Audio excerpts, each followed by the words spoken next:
Ya, kita mulai aja. Bismillahirrahmanirrahim. Assalamualaikum warahmatullahi wabarakatuh. Terima kasih kepada teman-teman sudah bergabung di mata kuliah komunikasi politik yang dilaksanakan secara online selama 1 semester ke depan.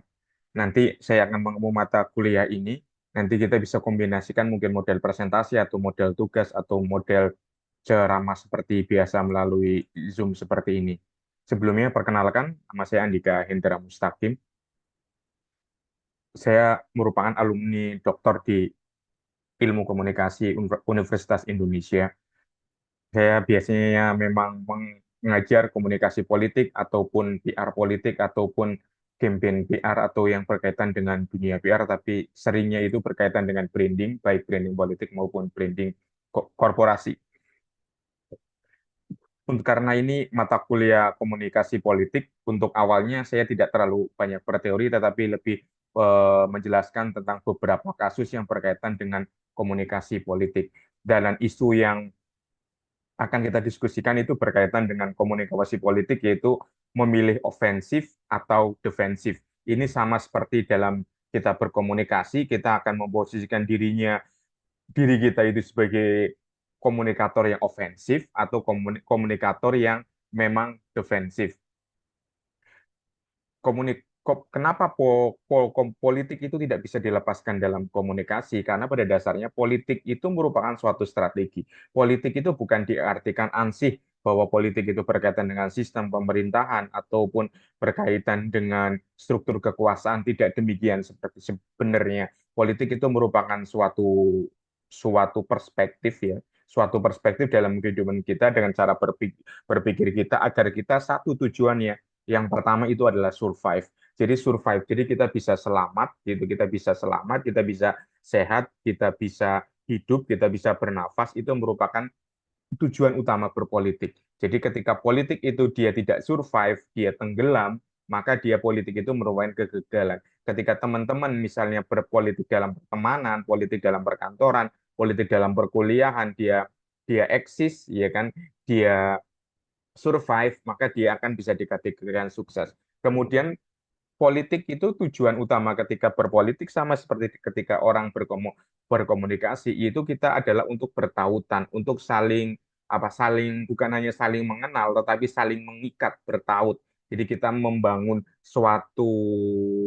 apa ya sesuatu ikatan yang sangat kuat dan ikatan itu ditali gitu ya, ditali bukan hanya sekedar sekedar apa ya, bukan sekedar bukan sekedar orang memancing, setelah memancing kemudian ikannya dilepas lagi, tidak demikian, tetapi ikannya itu tetap akan dimasukkan ke kan ember, kemudian ikannya itu akan diolah, dimasak, dibawa ke rumah, kemudian dimakan bersama.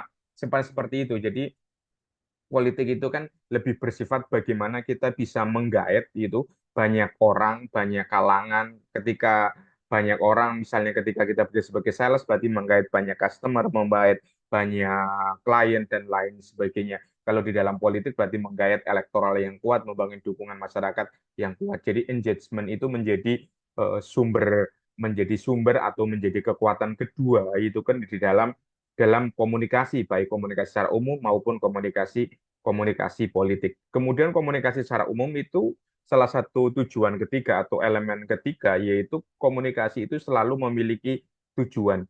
Tujuannya itu apa? Jadi di dalam kepentingan politik, dalam politik itu kan atau dalam komunikasi itu ketika kita berkenalan dengan seseorang, ketika kita masuk ke komunitas, waktu kelompok kelompok tertentu itu kan kita punya tujuan, bukan hanya networking, tetapi itu misalnya kita punya tujuan untuk upaya untuk membangun relasi, upaya untuk memperluas apa namanya pengetahuan kita, upaya untuk menjadikan tempat misalnya curhat saja dan lain sebagainya. Seseorang itu membangun circle dengan teman-teman kuliahnya, seseorang membangun circle dengan teman-teman kerjanya itu karena basisnya mungkin kesepahaman agama, kesepahaman keperasaan, kesepahaman pengalaman, satu rasa, satu penanggungan itu kan juga menjadi suatu adanya tujuan yang sama, kemudian kepentingan yang sama.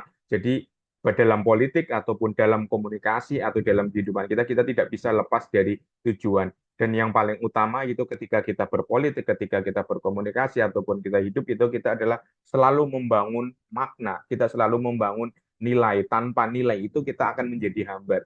Sama seperti orang berteman, ketika teman itu hanya sekedar kongko-kongko, kemudian kongko-kongko, curhat kanan kiri dan lain sebagainya tanpa adanya makna situ, tanpa adanya nilai, maka itu menjadi suatu suatu hal yang mubazir. Tapi ketika kita berteman misalnya dengan aktif dengan apa komunitas fotografer, komunitas videografer, komunitas editor, tetapi kita bisa saling berbagi ilmu, saling berbagi pengalaman, kita di situ ada rasa dihargai, kita bisa membangun rekognisi yang kuat, kemudian kita bisa memperluas apa ya memperluas cakrawala, kemudian kita bisa mendapatkan banyak kesempatan, misalnya beasiswa, kesempatan keluar negeri, kesempatan bekerja di luar negeri dan lain sebagainya, itu akan memiliki nilai yang berbeda. Jadi ketika kita memasuki sebuah circle, ketika masuk kita sebuah komunitas, di situ tidak ada nilainya, tinggalkan aja, karena itu tidak ada manfaatnya bagi kita. Demikian juga ketika kita membangun komunikasi, membangun politik, terutama dalam kondisi politik, selalu dikaitkan dengan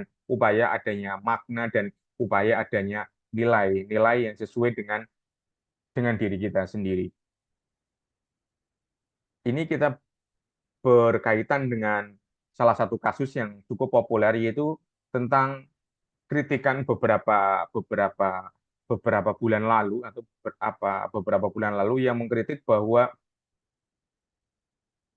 antara kritik perang bukan perang statement ya, tetapi lebih ke arah interpretasi di media sosial, interpretasi netizen, konflik antara Kang Deddy Mulyadi dengan Ahmad Lutfi, yaitu Gubernur Jateng. Jadi di mana di dalam konten di media sosial, Gubernur Jateng itu menyindir bahwa KDM itu adalah merupakan gubernur konten. Apapun apa yang dilaksanakan oleh Gubernur Jawa Barat itu selalu dijadikan konten. Dia bertemu dengan warga masyarakatnya, dia rapat, dia bertemu dengan influencer, dia membahas diskusi apa aja, dia dikritik Panji, kemudian dia jawab, dia apapun yang dia lakukan itu adalah selalu dikontenin gitu kan, sehingga dia dikritik sebagai gubernur konten. Kemudian kritik tersebut itu dimunculkan, itu kan diwacanakan oleh Gubernur Ahmad Lutfi dari Jawa Tengah yang memang jarang konten, istilahnya jarang tampil di media sosial, terjun ke masyarakat dan lain sebagainya. Hingga netizen itu membandingkan dua gubernur tersebut. Jadi ada kebanyakan itu kalau saya baca di analisis di Instagramnya dan lain sebagainya, Instagram dan di YouTube-nya itu mayoritas mendukung KDM karena kan KDM memang lebih baik gitu kan, lebih baik menunjukkan kinerjanya daripada diam-diam tidak kelihatan bekerja kan, seperti itu. Jadi ada pro kontra mana yang benar, yaitu tergantung dengan selera, karena kan berkaitan lagi politik itu berkaitan dengan selera, berkaitan dengan taste, berkaitan dengan perasaan gitu. Tetapi momen itu sudah terbantarkan ketika ada pertemuan di Badan Pemeriksa Keuangan di mana Ahmad Lutfi dengan KDM itu tampak ngobrol dan biasa-biasa saja. Tetapi yang ribut itu kebanyakan memang interpretasi ataupun komentar dari netizen. Jadi ini menunjukkan bagaimana komunikasi politik, apa penyampaian, apakah dia ingin menjadi gubernur konten, segala sesuatunya dikontenin, apakah dia ingin menjadi pemimpin yang eksklusif, kontennya itu hanya seperlunya atau kadang-kadang saja, itu sesuai dengan prinsip ataupun alur kinerja dari model komunikasi politik yang dipilihnya. Kemudian antara Prabowo dengan Yusuf Kala, Prabowo itu kan pemerintahannya ingin menerapkan kebijakan work from home bagi ASN dan kemudian akan diterapkan juga pada karyawan swasta karena efek dari perang Iran yang sudah berkepanjangan selama lebih dari 1 bulan. Kemudian muncul kritikan dari wakil presiden mantan wakil presiden Yusuf Kala yang mengkritik bahwa WFH itu dinilai tidak efektif gitu kan, karena lampu dan AC itu kan bukan tidak berkaitan dengan BBM ya, lampu AC di kantor itu tidak berkaitan kan, tetapi kontribusi kontribusi dari WFH itu tidak terlalu signifikan dalam mengurangi penggunaan BBM. Kritik kritik Yusuf Kala ini merupakan representasi bukan karena dia sebagai orang dari pemerintahan, tapi dia orang di luar pemerintahan, di mana dia adalah seorang pengusaha, di mana seorang pengusaha itu kan cenderung mengaitkan produktivitas itu dengan kehadiran karyawan, dengan kehadiran kehadiran para pekerjanya yang ada di kantornya. Sehingga ketika tidak hadir atau WFH, maka produktivitas akan menurun. Tetapi ketika industri di dunia industri kreatif, industri media, dunia PR dan lain sebagainya, WFH merupakan suatu hal yang biasa gitu kan. Jadi adanya dilema ataupun posisi melihat antara Prabowo dan Yusuf Kala ini kan menunjukkan bahwa pemimpin itu kan dalam menilai suatu tindakan tindakan atau aksi aksi aksi komunikasi politiknya atau komunikasi publiknya itu kan dilihat dari kepentingannya itu seperti apa ya kan, makna yang akan dibangunnya itu kan seperti apa. Selanjutnya itu kita akan diskusikan tentang perang Amerika Serikat dan Iran ya. Perang dan Amerika Serikat itu merupakan perang Amerika Serikat dan Iran Israel itu merupakan suatu perang yang memang dapat ditinjau dari bukan hanya dari komunikasi geopolitik tapi juga ditinjau dari aspek komunikasi politik gitu kan. Dalam ditinjau dalam aspek komunikasi politik kenapa penting perang, karena kan narasi perang itu bukan berkaitan dengan siapa banyak apa ya banyak mana rudal yang ditembakkan oleh Amerika Serikat dan Israel ke Iran ataupun serangan balasan Iran kepada Amerika Serikat dan Israel dan negara-negara Arab, bukan hanya semacam itu, tetapi perang itu juga dinilai dari narasi, ya kan? Narasi yang disampaikan oleh para pemimpin Iran dan Israel dan Amerika sendiri yang disampaikan di media sosial ataupun disampaikan di media massa. Kenapa itu narasi penting? Karena narasi seperti mungkin teman-teman nonton serial One Piece itu kan salah satu, saya lupa di season kedua itu di episode berapa itu kan ada yang lupa saya menyatakan bahwa siapa yang menguasai bahwa apa ya suatu perang itu bisa dimenangkan bukan hanya karena senjata. Perang itu juga bukan dimenangkan karena tentaranya, tetapi perang itu bisa dimenangkan karena story yang dibangun. Jadi cerita yang dibangun. Ketika suatu cerita itu dibangun dan itu bisa memengaruhi publik, memengaruhi masyarakat, maka itu kan menjadi suatu kekuatan yang menghegemoni, sesuatu kekuatan yang bisa dikomodifikasi, bisa mempengaruhi publik. Seperti halnya ketika Trump itu kan Trump hampir setiap hari selama 30 hari lebih, hampir 35 atau 35 harian lebih, 36 hari perang antara Iran dengan perang dengan Iran, Trump selalu ngomong dengan media massa ya, selalu ngomong dengan jurnalis baik di Air Force One, baik di White House dan ataupun di konten-konten di media sosialnya. Dia selalu menekankan bahwa Amerika itu selalu memenangkan perang. Amerika selalu sudah menghancurkan infrastruktur, sudah menghancurkan kilang minyak, sudah menghancurkan markas markas tentara Iran dan lain sebagainya. Dan dia selalu memposisikan dirinya bahwa tentara Amerika adalah sebuah pahlawan. Kemudian tentara Amerika Serikat adalah pahlawan, kemudian Iran adalah teroris, seperti itu. Jadi narasi-narasi seperti itu selalu digaungkan dengan tujuan untuk mempengaruhi opini publik, terutama opini publik di Amerika Serikat. Karena kan di Amerika Serikat sudah terjadi demonstrasi No Kings yang menentang itu kan, menentang Donald Trump, di mana kurang lebih ada 8 juta apa ya warga Amerika sudah turun ke jalan menentang perang tersebut.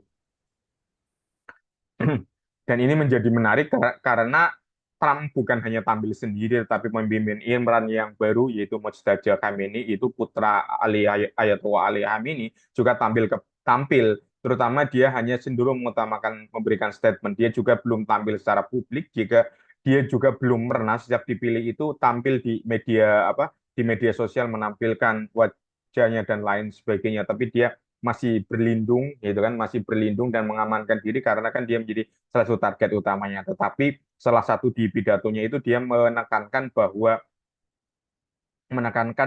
masa depan Iran itu cerah. Iran itu merupakan pemenang dalam perang ini gitu kan.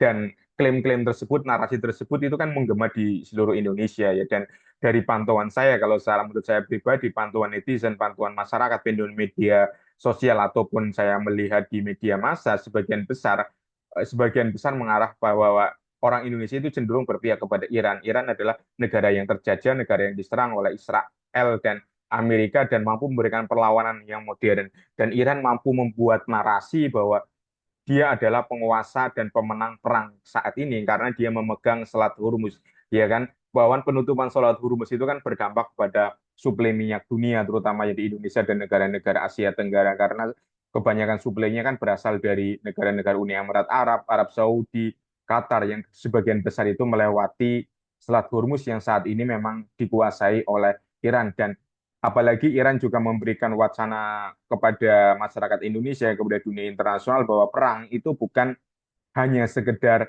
perang tentara, ya kan, tembak menembak dan lain sebagainya. Perang adalah sekarang zamannya rudal dan zamannya drone, dan Iran bisa meluncurkan ratusan rudal bahkan ribuan rudal dalam sehari dengan harga yang murah dibandingkan dengan penangkis dari rudal Patriot atau THAAD yang dimiliki Amerika dan negara-negara Arab yang istilahnya mereka mengeluarkan anggaran jutaan dolar hanya untuk menangkis menangkis drone yang nilainya hanya ratusan ratusan ribu hingga jutaan rupiah. Itu merupakan bagian-bagian dari komunikasi politik. Jadi komunikasi politik itu sangat sangat luas dari apa yang kita bicarakan, gitu kan, apa yang kita lihat, apa yang ada di masyarakat, apa yang kita informasi kita dapat itu sebagian besar merupakan merupakan suatu apa ya yang disebut suatu suatu mozaik, suatu pelangi yang selalu berkaitan dengan komunikasi politik seperti halnya PR itu juga selalu dikaitkan dengan komunikasi politik. Kalau dalam kita melihat berdasarkan yang kita diskusikan, jadi dalam komunikasi politik itu ada dua, ada yang bersifat ofensif dan ada yang bersifat defensif. Semuanya itu adalah sebuah pilihan. Semuanya itu bisa menjadi suatu strategi di dalam berkomunikasi. Biasanya di dalam komunikasi yang bersifat defensif itu kan, defensif itu umumnya itu menjadi suatu perilaku dari aktor-aktor ya. Berarti aktor-aktor bukan hanya aktor, terutama aktor-aktor politik dari sayap kanan. Kita ketahui Donald Trump merupakan pemimpin sayap kanan. Bukan banyak politik di Indonesia itu sayap kanan ya. Sayap kanan seperti sayap kanan bukan hanya berbasis kepada agama tetapi berbasis kepada populisme yang berpihak kepada masyarakat dan lain sebagainya. Karena upaya defensif itu adalah upaya untuk membela diri. Seperti halnya defensif yang dilakukan oleh Trump itu kan, dan Israel itu mengatakan bahwa serangan terhadap Iran merupakan upaya self acting, self act defense, jadi self defense. Jadi itu untuk upaya untuk membela diri aja, padahal menyerang tapi membela diri, dan itu kan hanya sebagai suatu klaim semata, karena tujuan dari upaya komunikasi yang bersifat defensif itu adalah upaya untuk memberikan pemahaman kepada publik bahwa kita bukan pihak yang menyerang. Demikian juga hal yang dilakukan oleh Iran. Iran juga bahwa apa yang kita lakukan adalah bertahan, bertahan. Tetapi bertahan apa yang dilakukan Iran kan meluncurkan serangan balasan hingga ke Israel, meluncurkan balasan ke negara-negara Arab yang akhirnya banyak istilahnya bukan hanya bukan hanya bertumbangan jumlah korban, tetapi kan akhirnya berdampak kepada seluruh dunia. Di dalam upaya komunikasi yang bersifat defensif itu tentunya memiliki tujuan ya. Tujuan yang paling paling utama, tujuan paling utama adalah memberikan memberikan bukan hanya membela diri tetapi bisa memberikan suatu tekanan dan upaya untuk membangun ketahanan diri. Jadi suatu bangsa itu bisa bertahan gitu kan. Suatu bangsa itu bisa bertahan, suatu masyarakat itu bisa bertahan dengan resiliensi yang sangat kuat. Resiliensi yang sangat kuat itu kan seperti halnya ketika misalnya sebuah pengakuan ya, KDM ketika misalnya diserang oleh berbagai pihak sebagai gubernur konten, tetapi KDM selalu defensif bahwa hasil dari keuntungan Google AdSense yang dari YouTube itu bisa disumbangkan kepada masyarakat dan lain sebagainya. Dan konten itu merupakan bentuk komunikasi publik yang efektif untuk menjangkau masyarakat yang lebih luas. Kan seperti itu. Kemudian bagaimana dengan ofensif? Ofensif ini adalah bagaimana upaya untuk melakukan serangan, upaya untuk melakukan justifikasi, upaya untuk melakukan suatu pembenaran yang bersifat klaim. Lebih baik ini kita ngomongnya klaim A, klaim B, klaim C, dan lain sebagainya. Kenapa di situ ada ofensif? Karena untuk menunjukkan eksklusivitas itu, eksklusivitas suatu kelompok gitu, eksklusivitas dalam suatu komunikasi. Komunikasi yang bersifat menyerang tidak selamanya buruk, tidak selamanya bersifat negatif, tetapi justru komunikasi yang ofensif ketika misalnya kita baru berkenalan dengan seseorang, kita bertanya, kita kita menanyakan pekerjaan, kemudian kita mengobrol pekerjaan seperti apa, bidangnya seperti apa, kemungkinan kita jadi aja kerjasama dan lain sebagainya. Itu kan upaya komunikasi yang lebih ofensif ya, ofensif bukan hanya menyerang, tetapi lebih lebih ke arah bertanya, mempertanyakan dan lain sebagainya. Itu juga merupakan suatu yang lebih lebih atraktif. Kemudian upaya yang ofensif itu juga menjadi suatu yang alternatif karena itu cenderung bersifat konflik driven narrative. Jadi konflik driven naratif itu bagaimana membangun narasi yang berbasis kepada konflik ketika ketika seseorang kalau di Indonesia ketika JK gitu misalnya mengkritik pemerintah dia kan narisnya konflik driven naratif jadi dia ingin membangun suatu naratif yang memang menentang kebijakan pemerintah tentang WFH menentang tetap kemudian misalnya menentang istilahnya mengkritik kebijakan pemerintah dalam melakukan apa pendekatan-pendekatan untuk membebaskan dua kapal Pertamina yang istilahnya tersandra di Selat Hormuz dan tidak melewati Selat Hormuz karena adanya ancaman dari Iran. Kemudian JK itu misalnya bukan melobi, tapi dia bertemu dengan Dubes Iran juga bertemu dengan Jokowi, dia juga bertemu dengan beberapa pejabat lain, itu kan menunjukkan, tapi Dubes Iran tidak bertemu dengan pejabat pemerintah, itu kan menunjukkan adanya suatu kesenjangan. Jadi adanya kritik-kritik itu kadang-kadang itu lebih bersifat ofensif. Selanjutnya, tujuan dari upaya defensif maupun ofensif adalah upaya untuk membangun public image. Jadi ketika public image itu menjadi suatu hal yang sangat penting karena di situ ada reputasi, kemudian di situ itu juga menyangkut hubungan dengan masyarakat, di situ juga menyangkut dengan opini publik yang memang berkembang di masyarakat. Dengan demikian, ketika opini publik ataupun image publik itu positif, maka itu akan mendapatkan respon dari audiens yang cukup positif. Saya kira itu pengantarnya. Mungkin teman-teman ada pertanyaan atau diskusi untuk tugas baik UTS maupun UAS nanti akan saya sharing di pertemuan kedua atau pertemuan ketiga. Silakan mungkin ada pertanyaan.